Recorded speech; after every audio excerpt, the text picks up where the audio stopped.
महाप्राण ध्वनि।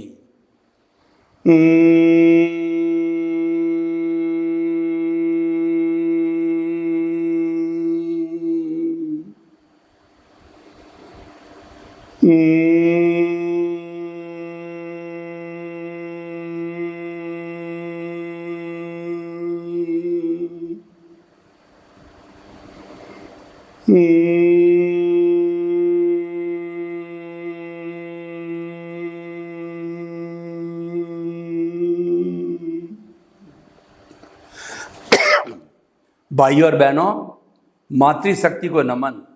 आज का हमारा अति सुंदर विषय उदय और प्रारब्ध। उदय प्रारब्ध का अर्थ होता है कि जो हमारे कर्म जब हमको परिणाम देने के लिए आते हैं उसको राइज कहते हैं, उदय कहते हैं, और गीता की भाषा में प्रारब्ध कहा जाता है। हमारा जन्म से मृत्यु तक का जितना भी जीवन है वह उदय और प्रारब्ध के अधीन है। यानी कि हम पिछले जन्म से कॉजल बॉडी बना के लाते हैं। जैसे जैसे प्रतिष्ठित आत्मा के द्वारा भाव डाले जाते हैं, शुद्ध भाव, शुभ भाव, अशुभ भाव, उन भावों पर कोट चढ़ता है तो कोट चढ़ने पर वो भाव कर्म बनते हैं और प्रतिष्ठित आत्मा का एक पूरा सिस्टम है।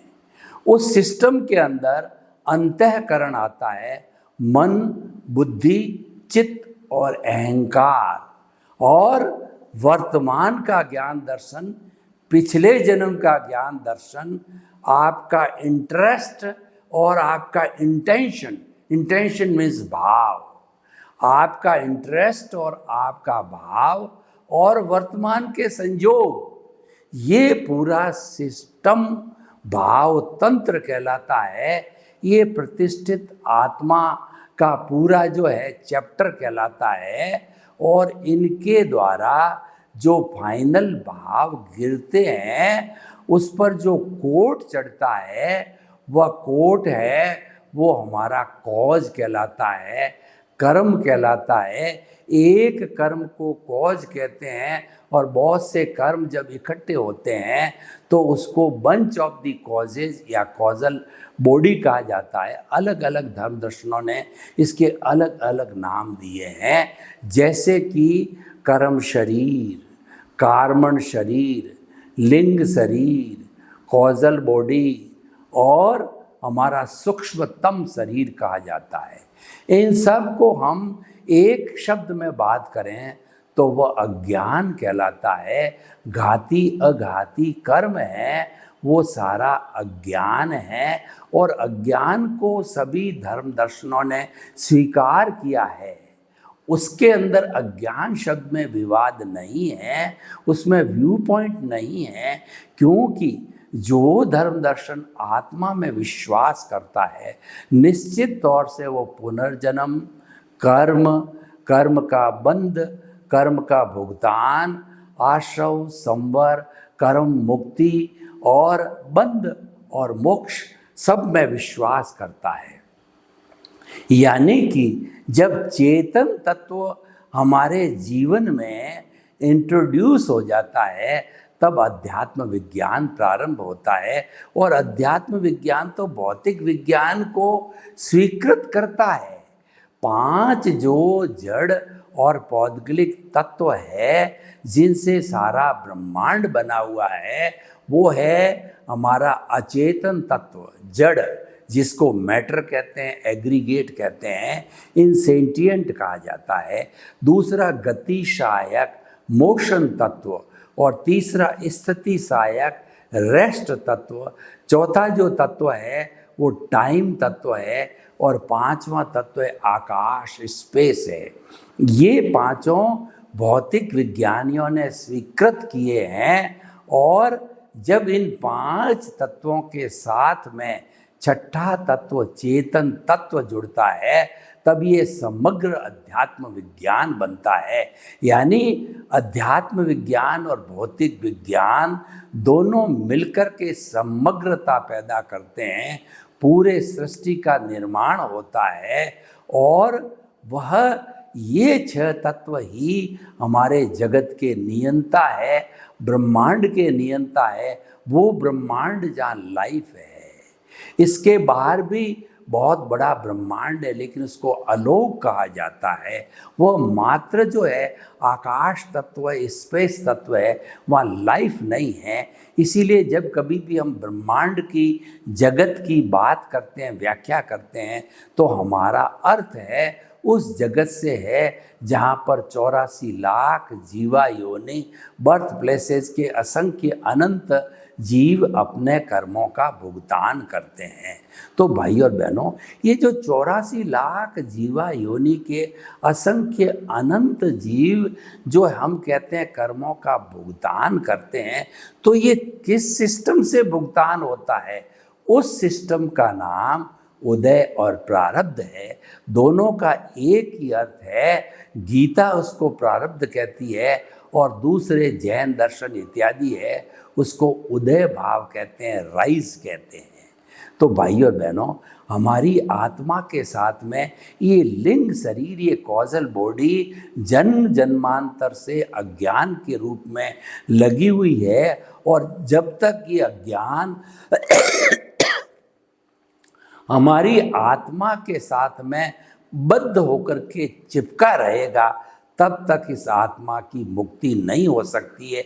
आत्मा तो स्वयं मुक्ति वाली है, वह तो मोक्ष स्वरूप है, वह तो अनंत ज्ञान, अनंत दर्शन, अनंत शक्ति, अनंत सुख का धाम है और वो संपूर्ण शक्तियों का मालिक है।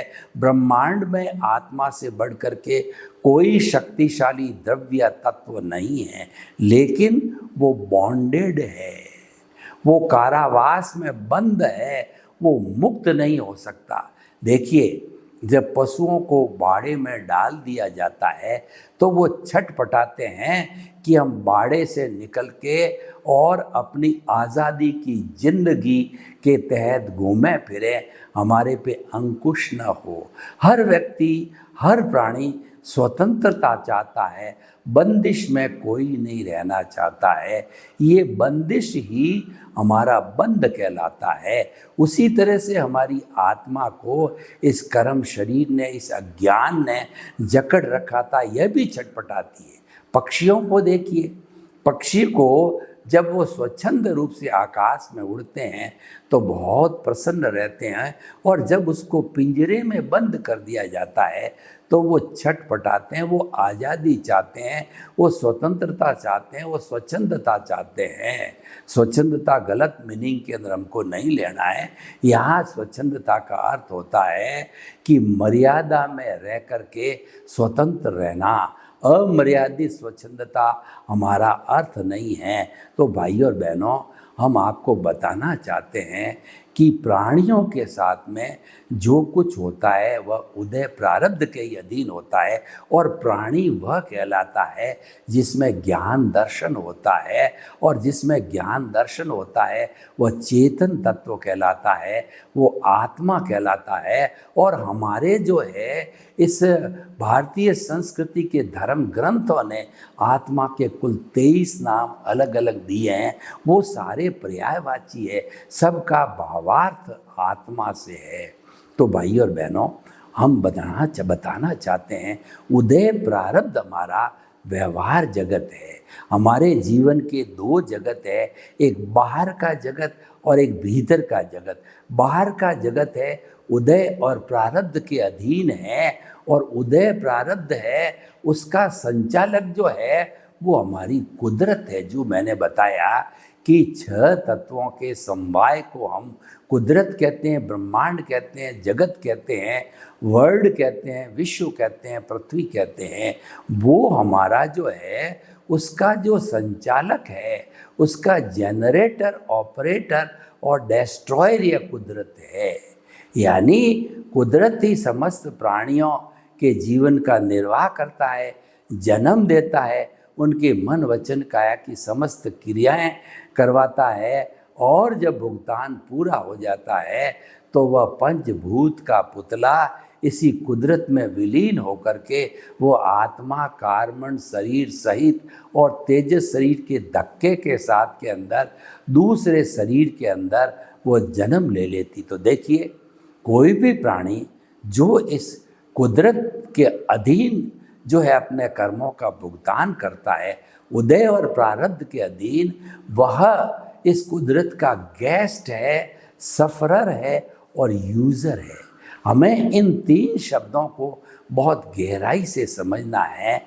हम समस्त जीवित प्राणी कुदरत के जो है वो यूज़र है। यूज़र का अर्थ ये है, ये हमारी कुदरत पंचभूतात्मक है, पंचभूतों से बनी हुई है। इसका कॉन्स्टिट्यूशन पंचभूत है, पृथ्वी, जल, अग्नि, वायु और आकाश। इन पंचभूतों से ये हमारी जो है कुदरत माँ है, वो समस्त प्राणियों को जन्म देती है, भरण पोषण करती है, पालन पोषण करती है, और वो सभी अपने कर्मों का भुगतान इन्हीं 6 जो है वो 5 तत्वों के माध्यम से करते हैं।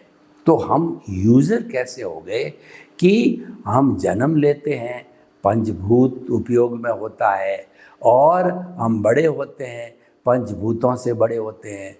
हमारा भोजन, रोटी, कपड़ा, मकान, शिक्षा, चिकित्सा पंचभूतों से आती है।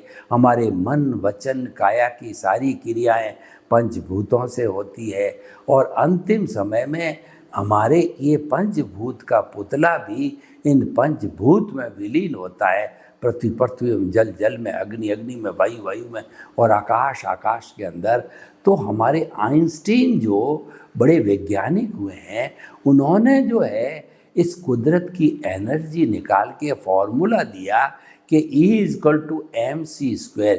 ई मतलब पूरे ब्रह्मांड की एनर्जी, m का मतलब ब्रह्मांड की मास, और c² कांस्टेंट है। इसका मतलब ये हुआ, इस ब्रह्मांड की एनर्जी भूत, भविष्य, वर्तमान में किसी भी क्षण के अंदर न घटती है न बढ़ती है, मात्र रूपांतरण होता है, ट्रांसफॉर्मेशन होता है।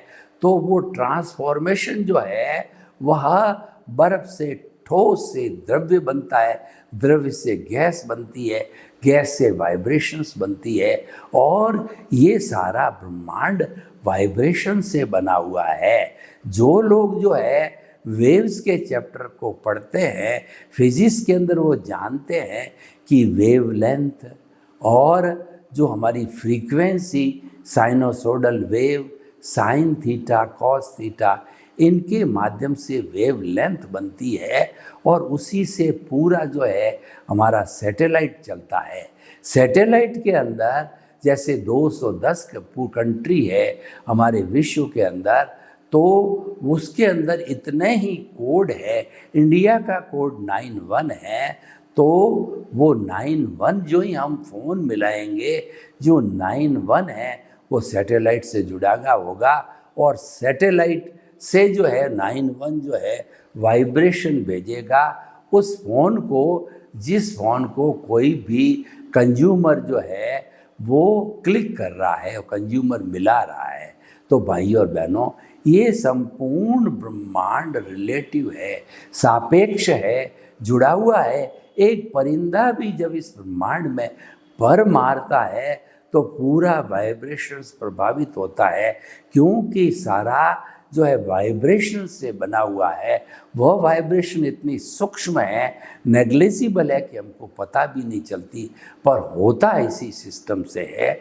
और उस वाइब्रेशन के माध्यम से जो मैं बोल रहा हूँ ये कन्वर्ट होता है वो कैमरे के माध्यम से, ऑडियो के माध्यम से, और फिर जो है ये जो है हमारे मोबाइल के अंदर, टीवी के अंदर, इंटरनेट में, अन्य अन्य साधनों के अंदर पहुंचता है। तो भाई और बहनों, हम आपको बताना चाहते हैं ये जो कुछ भी दृश्य जगत है ये उदय प्रारब्ध का जगत है, ये व्यवहार जगत है, ये भुगतान है, ये हिसाब है, ये लेना है, ये देना है, ये डेबिट है, ये क्रेडिट है, ये जड़ का जगत है।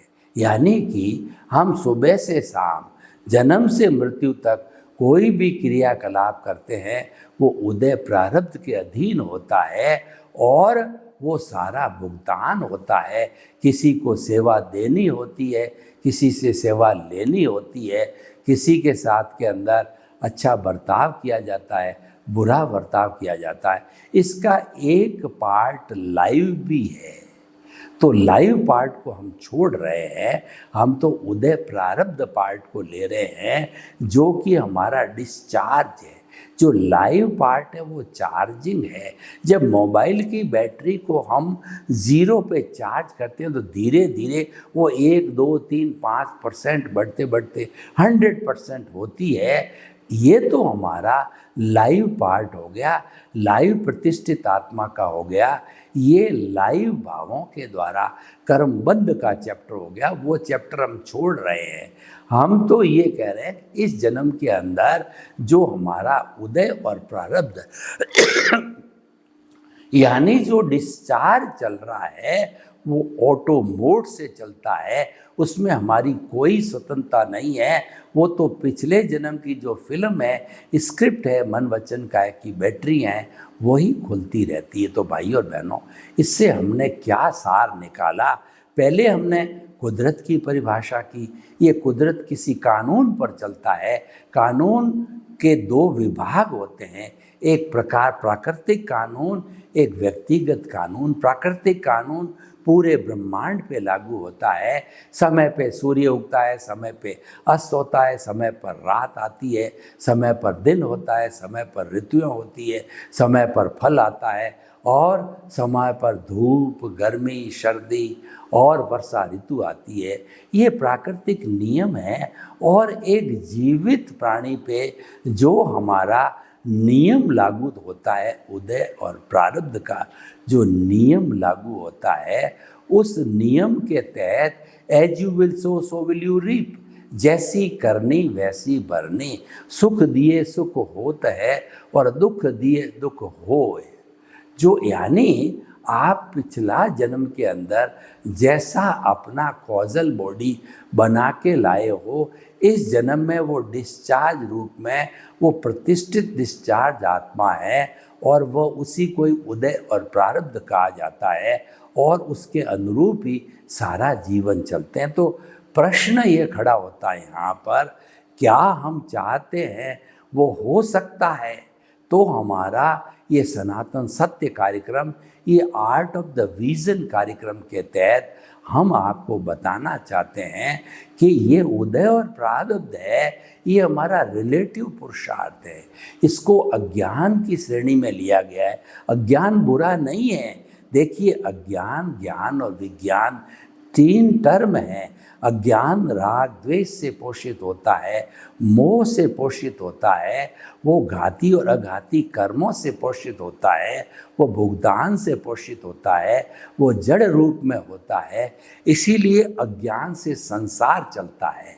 और ज्ञान क्या होता है कि हमारा जो कुल धर्म है, जो हमारा धार्मिक क्षेत्र है, उस धार्मिक क्षेत्र ने जो कुछ अर्हताएं बनाई है, एथिक्स बनाए हैं, जो कुछ नियम बनाए हैं, जैसे हम 5 महाव्रत को ले दें, अहिंसा, सत्य, अचौर्य, ब्रह्मचर्य और अप्रियग्रह, इनका पालन करना ज्ञान है। इनका विपरीत अर्थ लेना, हिंसा, असत्य, चोरी, अब्रह्मचर्य और परिग्रह, उस दिशा में हम चले जाते हैं तो वो हमारा जो है वह जो अज्ञान बन जाता है। तो जब हम इस ज्ञान को विज्ञान से जोड़ते हैं, यानी अज्ञान को विज्ञान के द्वारा ही जो है इरेज किया जा सकता है, ज्ञान के द्वारा अज्ञान को इरेज नहीं किया जा सकता, क्योंकि ज्ञान और अज्ञान दोनों रिलेटिव ट्रुथ है और वो सापेक्ष सत्य होने के कारण उसमें व्यू पॉइंट हो जाता है। लेकिन जो हमारा विज्ञान है, ये तो सनातन सत्य पर आधारित है। ये जो है वो सिद्धांत पर आधारित है, बदलता नहीं है, शाश्वत है। तो उसके द्वारा हम अज्ञान को नष्ट कर सकते हैं, इरेज कर सकते हैं।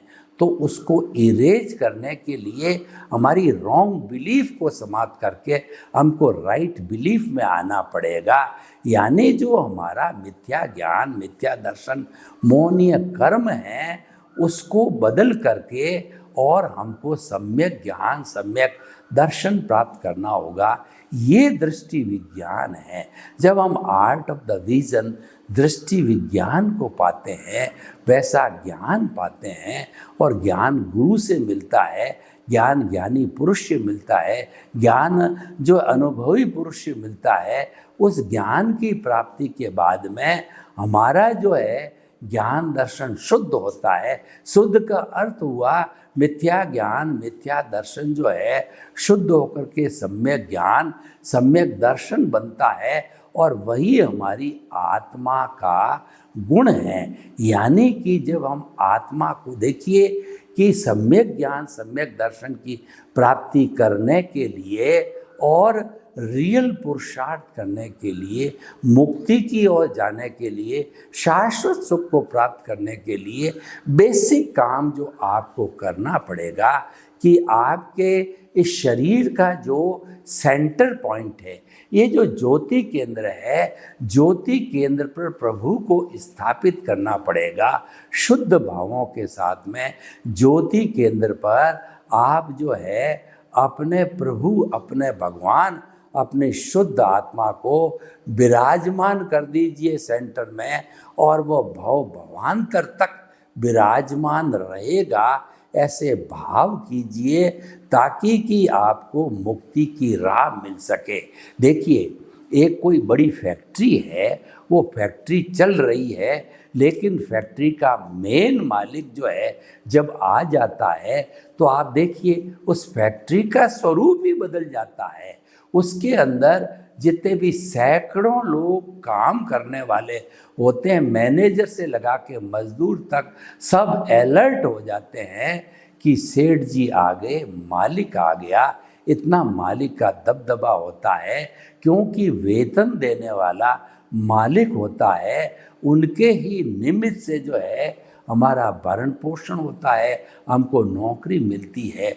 तो जब ज्यों ही वह प्रवेश होता फैक्ट्री के अंदर, सब काम ऑटोमेटिक सुचारू हो जाता है। जब हमारा प्रभु हमारे केंद्र में विराज गया तो हर बात उसकी नज़र से निकलेगी। यानी कि वैसे हमारी आत्मा अक्रिया है, करती कुछ नहीं है, लेकिन इसकी प्रेजेंस से करने वाली, प्रतिष्ठा करने वाली प्रतिष्ठित आत्मा है, पुरुषार्थ करने वाली हमारी प्रतिष्ठित आत्मा है।